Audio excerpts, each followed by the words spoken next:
नमस्कार दोस्तों, MD study point में आप सभी का स्वागत है। दोस्तों, आज की इस क्लास में हम समझने वाले हैं 12th क्लास की पॉलिटिकल साइंस का चैप्टर 6 पर्यावरण और प्राकृतिक संसाधन। दोस्तों, इस चैप्टर में हम पर्यावरण के बारे में समझेंगे कि पर्यावरण में कौन कौन सी समस्याएं आ रही है, इन समस्याओं से निपटने के लिए कौन कौन से सम्मेलन किए गए हैं, इन सभी के बारे में आज के इस चैप्टर में हम समझने वाले हैं। तो चलिए दोस्तों, आज की इस क्लास को शुरू करते हैं। पहले पर्यावरण की समस्या को ज्यादा गंभीरता से नहीं देखा जाता था। दोस्तों, अगर हम 100-200 साल पहले की बात करें तो उस समय पर्यावरण प्रदूषण पर ज्यादा ध्यान नहीं दिया जाता था, क्योंकि उस समय पॉल्यूशन कोई समस्या ही नहीं होती थी। लेकिन 1960 के दशक से पर्यावरण प्रदूषण के मसले ने जोर पकड़ा है। हम अब की बात करें तो अब पॉल्यूशन एक बहुत बड़ी समस्या बन गया है। अब पर्यावरण के मुद्दे पर विभिन्न देश बात करने के लिए तैयार हो गए हैं। पर्यावरण में कौन कौन सी समस्याएं हैं, इनके बारे में समझते हैं। कृषि योग्य भूमि घट रही है। दोस्तों, जो कृषि योग्य भूमि है ये बहुत तेजी से घटती जा रही है। जो हमारे खेत खलियान है बहुत तेजी से कम होते जा रहे हैं, क्योंकि जनसंख्या बढ़ रही है, जिस कारण से अब खेतों को घरों के रूप में बदला जा रहा है। इसके अलावा चरागाह में चारे खत्म हो रहे हैं, मत्स्य भंडार घट रहा है, समुद्र नदी तालाब वगैरह में बड़ी तेजी से पोल्यूशन हो रहा है, जिस कारण से मत्स्य भंडार भी घटता जा रहा है और जनसंख्या बढ़ने के कारण भी मत्स्य भंडार कम होता जा रहा है। जल प्रदूषण बढ़ता जा रहा है। उद्योगों से निकलने वाला गंदा पदार्थ और नगर पालिका गंदा पानी नदियों वगैरह में बहा दिया जाता है, जिस कारण भी जल प्रदूषण होता जा रहा है। कहने को तो हमारे पास समुद्र के रूप में बहुत सारा पानी है, लेकिन पीने योग्य पानी है वो हमारे पास सीमित मात्रा में है, वह भी प्रदूषित होता जा रहा है, जो एक बहुत बड़ी समस्या बन रहा है। खाद्य उत्पादन में कमी हो रही है, क्योंकि कृषि योग्य भूमि की कमी होती जा रही है, जिस कारण खाद्य उत्पादन में भी कमी होती जा रही है। जो मौजूदा भूमि है ना, वह अपनी उपजाऊपन भी खोती जा रही है। विकासशील देशों में पीने का स्वच्छ पानी नहीं है। जो विकासशील देश है, जो कम डेवलप्ड देश है, उन देशों में तो पीने योग्य पानी ही नहीं है, जिस कारण लगभग लगभग 30 लाख बच्चे हर साल मौत का शिकार होते हैं इन देशों में। जैव विविधता को बहुत हानि हो रही है, क्योंकि बड़े पैमाने पर जंगलों को काटा जा रहा है। जो जंगल होते हैं, जंगलों में ही सबसे ज्यादा जैव विविधता पाई जाती है, और इन जंगलों को बड़े पैमाने पर काटा जा रहा है, जिस कारण भी जैव विविधता नष्ट होती जा रही है और पर्यावरण को बड़े पैमाने पर नुकसान होता जा रहा है। ओजोन परत में छेद। दोस्तों, वायुमंडल में ओजोन गैसों की कमी होती जा रही है, जिस कारण ओजोन परत में छेद होता जा रहा है। ओजोन परत में छेद होने के कारण सूरज से आने वाली हानिकारक पराबैंगनी किरणें पृथ्वी पर डायरेक्ट आ रही है, जिस कारण से पृथ्वी का तापमान बढ़ रहा है और पृथ्वी के तापमान के बढ़ने से ग्लेशियर पिघल रहे हैं, और ग्लेशियर के पिघलने के कारण समुद्र का जल स्तर बढ़ता जा रहा है, और समुद्र के जल स्तर के बढ़ने से जो समुद्र के आसपास वाले क्षेत्र है वे डूबने की स्थिति में आ गए हैं। तो ये सारी समस्याएं ओजोन गैसों की कमी के कारण उत्पन्न हो रही है, जिससे कई सारी समस्याएं, कई सारी बीमारियां उत्पन्न होती जा रही है।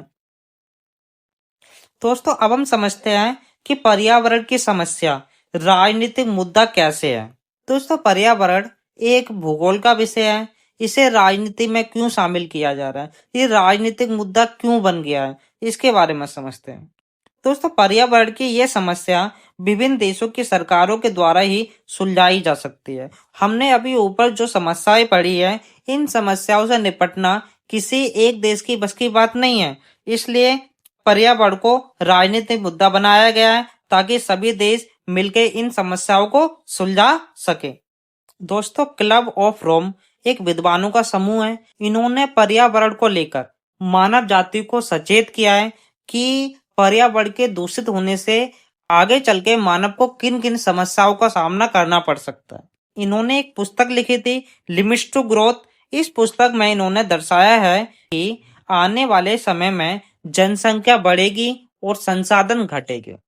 दोस्तों, जनसंख्या बढ़ने से संसाधनों पर दबाव पड़ेगा, और संसाधनों के दबाव के कारण संसाधन घटेंगे और जिस कारण से मानव जाति को बड़े पैमाने पर समस्याओं का सामना करना पड़ सकता है। यूएनईपी दोस्तों, यूएनईपी की फुल फॉर्म है यूनाइटेड नेशन इन्वायरमेंटल प्रोग्राम, संयुक्त राष्ट्र पर्यावरण कार्यक्रम।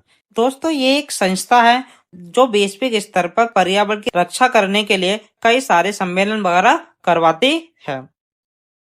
तो दोस्तों, अब हम कुछ सम्मेलनों के बारे में समझते हैं। पहला है रियो सम्मेलन या पृथ्वी सम्मेलन।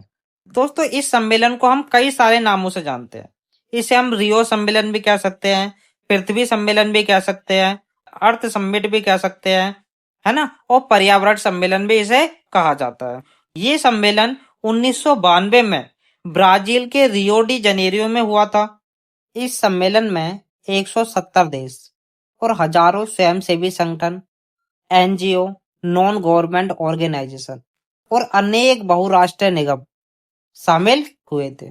दोस्तों, इस सम्मेलन से 5 साल पहले 1987 में वर्ल्डलैंड में एक रिपोर्ट प्रकाशित हुई थी जिसका शीर्षक था अवर कॉमन और फ्यूचर।